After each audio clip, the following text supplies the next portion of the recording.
for the oil filter, you can either ask for it at the counter at an auto parts store or at Walmart or other places. You can find this little book that will give you the exact model that you need of oil filter for your car.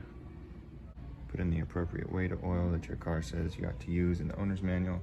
Just make sure that if you fill it back up with some more oil down the road, then make sure to get the exact same type. So you don't want to be putting non-synthetic with synthetic if you put synthetic in originally.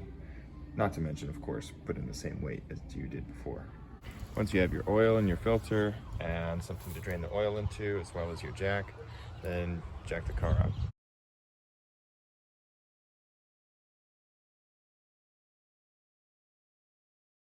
For a Honda 2004 Accord, you're going to either need to turn the tire or take it off so that you can easily reach this oil filter over here without it being in the way.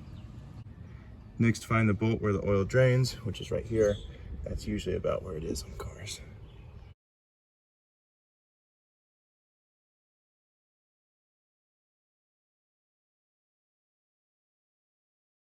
If your oil filter will absolutely not come off, then your last bet is to take a screwdriver and jam it through the middle of your oil filter and use that as a handle to turn it. Now just wait a little bit for all the oil to drain out.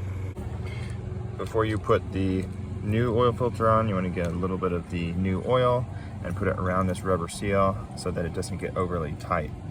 After it's all drained out, then tighten that bolt back on and then hand tighten the filter back on.